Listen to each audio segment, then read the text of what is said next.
Alright, this is going to be the last tutorial on this series, and this is just adding in now a backing track.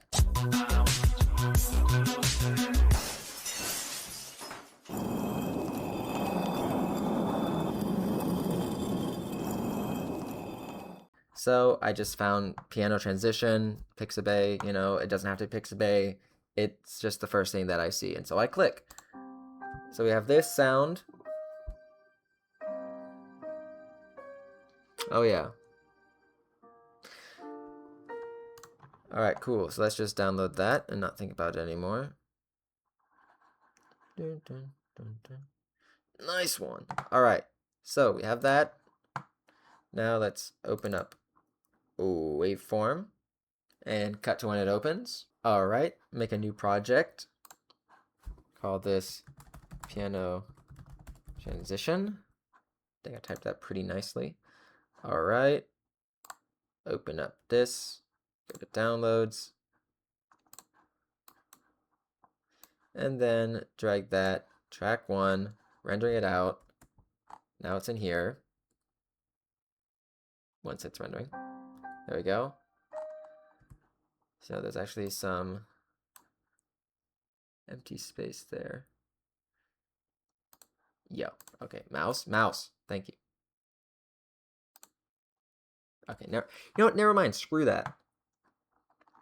Alright, so now we have it in here, and so make any edits you want. If I'd recommend playing it through the speakers, just so you make sure that it sounds how you want it to sound, and then from there, you can put any effects on it, take out certain frequencies, adjust it, add fades, cut it, overlay it to make it longer, whatever you need. And then once you're done with that, let's export that out. Click here, browse, go to documents, data. If you want, you can pin that folder to the side since it'll be easy to access it.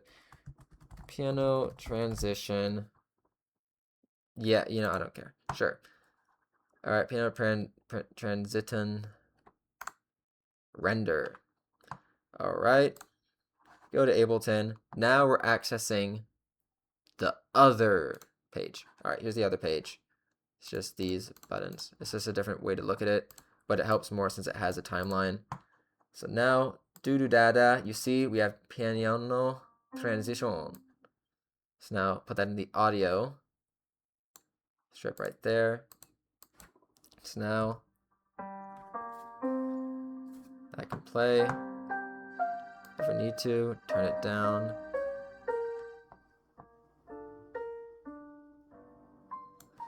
Just like that. I would say it is sort of better to do fades inside of Ableton when it comes to this, because you have this node, so you can really change the curve of it. And so there's that. Pro tip, if you do fade out in Ableton, you have a lot more control with the fade out since it's live. So let's say that's playing. Shove this all the way to the bottom like that. And you can make a fade out whenever you want if you just do like that. And so if someone's running short, running late, you can give more, and then just whenever it needs to fade out. And of course, you can adjust that to whatever you want, and then just drag it over. That's just another Major League Gamer pro tip for me like that. And so you're probably asking, all right, cool. I mean, this is just, you know, playing the sound. You know, what's so great about this? Well, I'm glad you asked. You see, you don't think we forgot about this guy right here, because this is really nice. So let's say you have just ambient music, transition music, and you need to play a sound, or you don't want to have this long timeline on here and everything planned out with all the different sounds and have to click to it or whatever. All you got to do is you can have this playing, and then over here on this baby,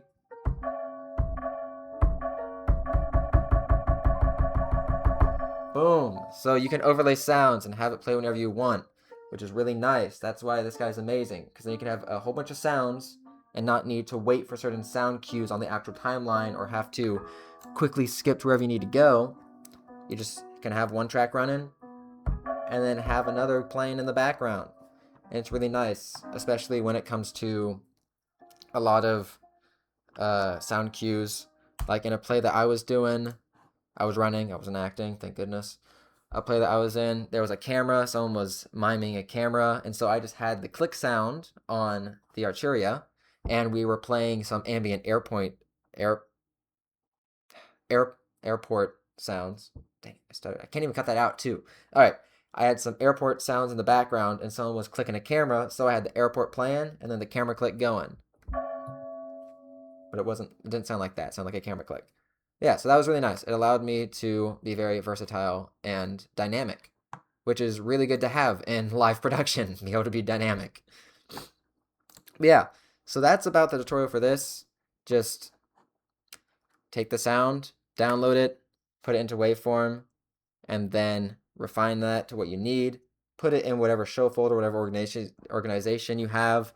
It's pretty cool if you add it to the sidebar here, so you can just easily grab it.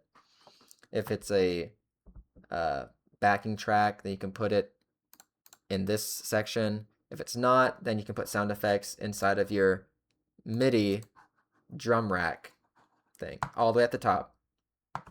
And that is about it. I mean, if you have any questions, of course, like I always say, just leave them in the comments and I might look at them. Quick last thing. If your drum rack is not getting any, like if like stuff is happening, like you know you're getting signal from your MIDI, as you can see here, but nothing's happening, make sure that it's live. Make sure you have that button clicked. So just make sure that you have it with the red mark. I was pointing to the screen, like y'all can even see that. Yeah, make sure you have the red mark. All right, one last tip before the end.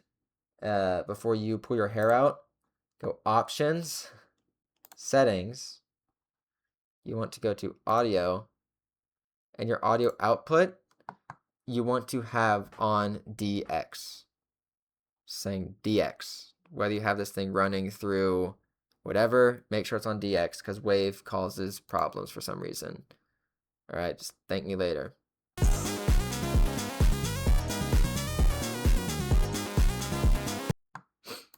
Or right now in the comments by leaving a like and subscribe.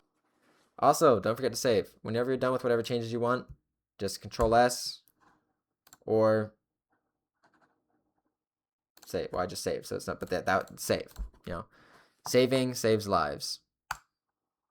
Same with this. Save.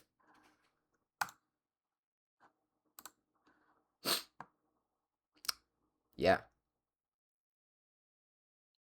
Make sure to subscribe.